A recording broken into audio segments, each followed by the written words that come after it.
Live, local, now. This is WSFA 12 News at 6.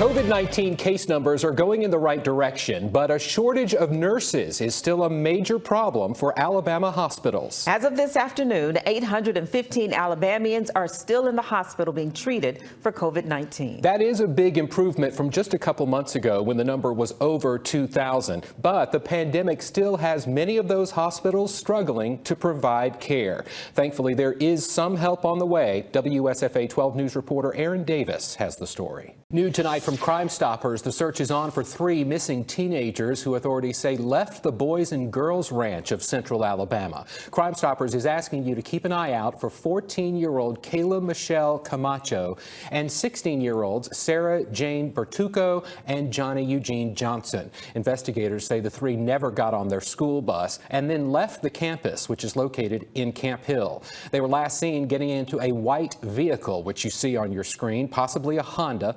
If you know where they might be, you should call in your tips to Crime Stoppers at 215-STOP. You could be eligible for a reward.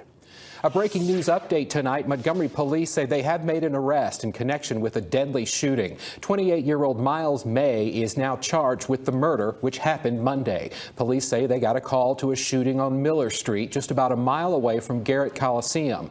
The victim, 36-year-old Joshua Taylor, was pronounced dead at the scene. The economic state of the river region is strong despite the effects of the pandemic. That was the message today from local political leaders. The mayors of Montgomery and Pike Road and members of the Montgomery County Commission came together today to provide an update to the public.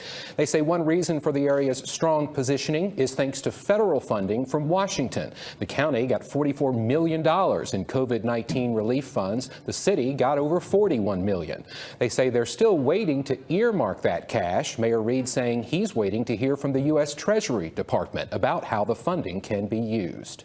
Governor Kay Ivey's chief of staff, former Congressman Joe Bonner, is a finalist for the job of president at the University of South Alabama. Bonner is one of 3 finalists chosen by a search committee. WSFA 12 News has learned he met with university officials this week, touting his 6 terms in Congress and his current role with the Ivey administration as reasons he's qualified for the job. A fallen Auburn police officer's legacy rides on.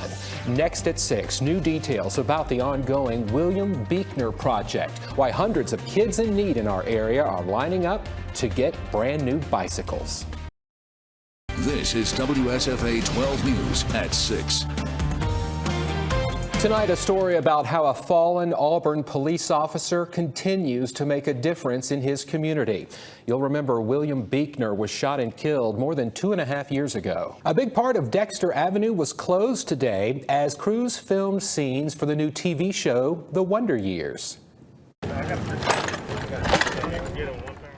They filmed part of the day at King Memorial Baptist Church and then later in the day at the state capitol. This version of The Wonder Years is a remake of the original 1980s show. The reboot is also set in the 1960s, but this is an African-American family who lives in Montgomery. It's told through the eyes of a 12-year-old boy. If you're looking for something fun to do with the family this weekend and you like Southern food, you'll want to head to the Prattville YMCA. They'll be hosting the annual Great Grits Cook-Off. They'll be at the Bradford Y branch. This is a fundraiser for the Y. Dozens of teams will be cooking their best grits recipes, and then you will get a chance to sample them all. All the money raised goes to the Coach a Kid Scholarship Program. That's a cornerstone of the Y's philosophy to never turn a child away who cannot pay. Saturday morning. WSFA 12 News often proud to participate in that event with some of our best grits recipes. It's this Saturday from 9 until noon. In addition to the grits, you can also enjoy live music, bouncy houses, arts and crafts, and a 5K.